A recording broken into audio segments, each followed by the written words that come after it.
매니저 톰 파커가 불법 체류자여서 여권이 없었기 때문이래요. 오늘은 영화 엘비스 이야기를 하려고 합니다. 텔레비평에서 왜 영화 이야기를 하느냐고요? 이 영화의 배경이 엔터 산업이에요. 이런 장면이 나옵니다. 매니저가 신바람이 나서 엘비스 얼굴이 턱턱 박힌 굿즈를 마구마구 찍어내면서 즐거워해요. 무려 반세기나 지났음에도 여러모로 작금의 스타 제조 시스템하고 별반 다르지 않더라고요. 스타 하나 탄생하면 빨대 꽂는 사람들이 줄을 잇는 것까지 똑같습니다. 이 영화가 주는 교훈이 있습니다. 스타를 망가뜨리는 건 동서를 막론하고 대체로 가족, 특히 부모들이라는 거. 스타 하나에 빌붙어서 먹고 사는 사람들이 너무 많아지는 거죠, 점점. 우리나라에도 그런 예가 꽤 있었잖아요. 멀리로는 이은하 씨, 김한선 씨, 또 가까이로는 장윤정 씨, 박송 씨도 그렇죠. 아마 빙산의 일각이지 싶어요. 우리가 몰라서 그렇지 더 많지 않을까요? 그러다가 인기 하락으로 제풀에 떨어져 나가는 경우도 있겠고 또 본인이 자각해서 벗어나는 경우도 있을 텐데 엘비스 프레슬리는 끝끝내 벗어나지 못했습니다. 너무너무 충격적인 사실은 엘비스 프레슬리가 해외 공연을 단 한 차례도 하지 않았는데 그 이유가 매니저 톰 파커가 불법 체류자여서 여권이 없었기 때문이래요. 자신이 해외여행을 할 수 없는 입장이다 보니까 다른 나라에서는 경호가 어렵다 이런 핑계를 대면서 해외 투어를 끝끝내 막았던 겁니다. 마이클 잭슨과 함께 미국 대중문화의 양대 산맥이라고 할 수 있는 엘비스 프레슬리가 매니저의 농간으로 인해서 세상에 해외 투어를 단 한 번도 하지 못했다니 이게 무슨 일이래요. 도대체 그 소속사 대표예요, 명색이 아버지가. 뭘 하고 있었던 걸까요? 1935년에 태어난 엘비스 프레슬리가 1977년에 사망했습니다. 제가 당시 10대 후반이었던지라 42이라는 나이가 요절이라는 생각을 하지 못했습니다. 나이 어릴 때는 40대의 삶을 상상조차 하지 않잖아요. 우리나라 연예인 중에 40대 초반이 누가 있을까요? 이효리 씨, 공유 씨, 주지훈 씨, 전지현 씨 이런 나이죠. 정말 아까운 나이에 세상을 떠났던 거예요. 또 한 가지 제가 알게 된 것이 엘비스가 왕성하게 활동했던 그 즈음까지도 미국 내에서 인종차별이 아주 극심했더라고요. 심지어 그 공연장에 유색인이 출입하는 걸 아예 막아요. 앞에서는 그 자유의 나라를 내세우면서 뒤에서는 유색인을 핍박하고 잔인하게 차별하고 그래왔던 미국의 그 민낯을 적나라하게 이 영화에서 드러냅니다. 그런 상황에서 노래로 인종차별에 항거해온 그 엘비스가 저항의 그 시대의 정신을 대변하는 인물이었다는 거 저는 이 영화를 보기 전까지는 몰랐어요. 꿈에도. 미국의 그 인종차별이 어느 정도였느냐 하면 1939년에 해티 맥데니얼이 흑인 최초로 오스카 여우 조연상을 수상합니다. 바람과 함께 사라지다를 보신 분들은 그 스칼렛의 유머 아마 기억하실 거예요. 그런데 흑인이라는 이유로 무대에 오르지 못하게 했다고 해요. 이후 1990년에 이르러서야 우피 골드버그가 사랑과 영혼으로 흑인으로서는 두 번째 오스카 여우 조연상을 받습니다. 두 번째 수상까지 무려 51년이나 걸린 거예요. 그런 점들로 미루어 볼 때 엘비스의 행보는 계란으로 바위치는 격이었죠. 비를 안 맞아도 되는데 일부러 비를 맞으면서 돌아갔던 거예요. 무엇보다 이 영화는 엘비스 프레슬리를 좋아하지 않는 저를 설득시켰어요. 엘비스 프레슬리의 노래를 찾아 듣고 싶게 만들더라고요, 이 영화가. 저희 남편과 저는 취향이 많이 다릅니다. 식성도 완전히 달라서 저는 닭을 먹지 않는데 저희 남편의 최애 음식이 닭이에요. 닭으로 만든 세상 모든 요리를 다 좋아합니다. 취미도 안 맞죠. 그는 등산을 좋아하지만 저는 산에 오르는 거 질색합니다. 그는 장르물을 좋아해요. 하지만 저는 장르물 보기를 괴로워합니다. 만약에 제가 방송평론을 하지 않았더라면 장르물을 아예 끊고 살았을 거예요. 그래서 TV를 따로 봅니다. 제가 지난주에 그 지구 오락실 얘기를 했잖아요. 그랬더니 저희 남편이 남들이 보면 나영석이 부탁한 줄 알겠다는 거예요. 자기 혼자 그렇게 아침부터 틀어놓고 실실 웃지 그걸 누가 재밌다고 보느냐면서 이렇게 다릅니다. 내친 김에 말씀을 더 드리자면 옷도 뭐 색깔, 스타일 전부 다 취향이 안 맞아요.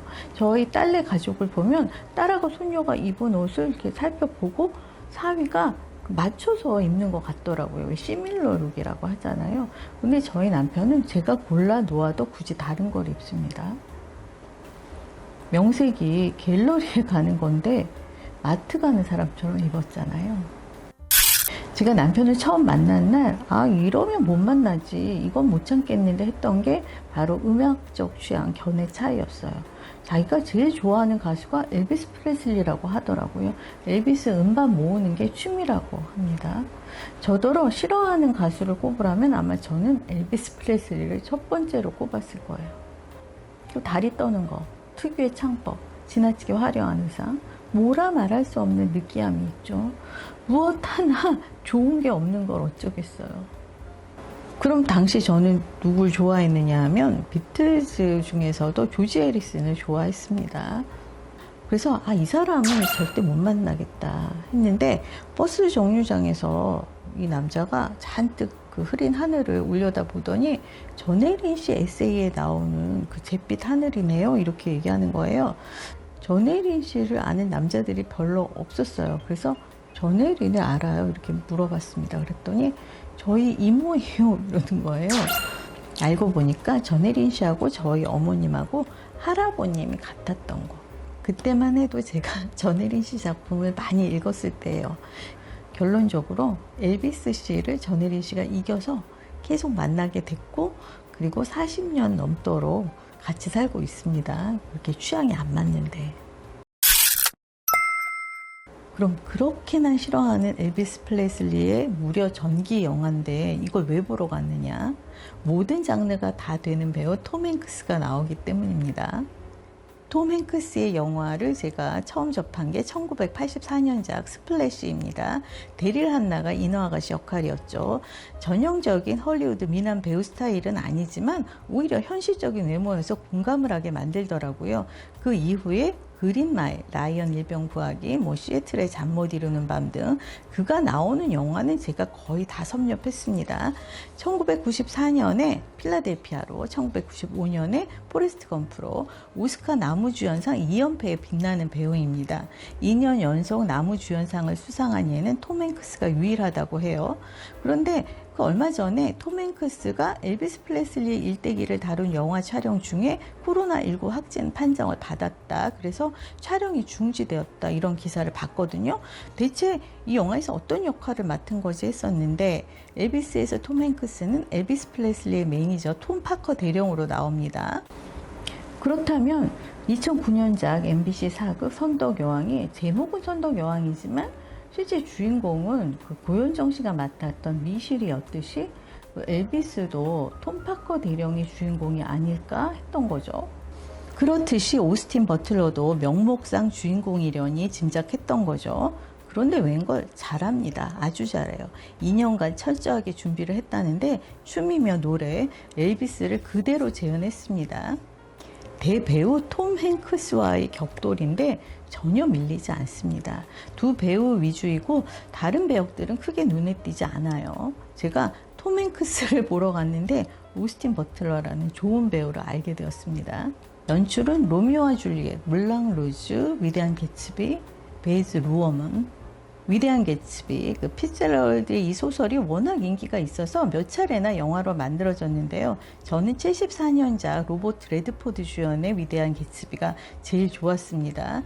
여자 주인공이 미아 베로우였는데 저런 여자에게 개츠비가 목을 매는 게 너무 이상하지 않아? 할 정도로 안 어울렸어요. 그러나 전체적으로 소설의 디테일을 잘 살려내서 좋았습니다. 루어먼 감독의, 그러니까 디카프리오 주연의 위대한 개츠비가 저에게는 별 감흥이 없었던지라 이 감독에 대한 기대치가 없었습니다. 그런데 이 엘비스는 잘 만들었어요. 엘비스의 딸 리사 마리가 나중에 마이클 잭슨하고 결혼을 했잖아요. 그러니까 엘비스의 그 그레이스랜드에서 자라난 리사 마리가 마이클 잭슨하고 결혼해서 네버랜드에서 살았던 거죠. 동화 같은 삶입니다. 그런데 마이클 잭슨과의 결혼 생활이 오래가지 못했죠. 이혼한 리사 마리가 2002년에 배우 니콜라스 케이지와 결혼했다가 2004년에 이혼을 하는데요. 그 해에 니콜라스 케이지가 한국계 미국인 앨리스 킴과 결혼을 했습니다. 그 이듬해인 2005년에 처갓집 방문차 한국에 오기도 했어요. 이게 무슨 막장 드라마 모양으로 손바닥만한 동네에 죄다 모여서 지지고 볶으면서 사는 것 같죠. 영화의 1956년 TV쇼에서 그 유명한 하운드독을 부르는 장면이 나오는데요. 그게 실제 방송 영상이라고 합니다. 그게 50년대의 영상이라고 하니까 정말 놀라웠어요. 그리고 마지막 부분에 1977년 그의 사망 불과 몇 주 전에 있었던 라스베가스 공연 장면이 나옵니다. 이미 망가질 대로 망가진 상태였지만 혼신의 힘을 다해서 부르는 언체인 멜로디, 거기에 젊은 시절의 풋풋한 모습들이 더해지면서 발이 없어서 평생 날기만 하다가 죽음에 이르러서야 겨우 땅으로 내려앉는 새에 비유되는 장면. 제가 한때 극도로 싫어했던 엘비스 프레슬리로 인해서 훌쩍거리게 될 줄 누가 알았겠어요. 뭐랄까, 저 혼자 엘비스 프레슬리와 화해한 느낌이었습니다. 아니죠, 이게 사과를 한 거죠. 제멋대로 보이는 것만 보고 편견을 가졌습니다. 미안해요, 엘비스.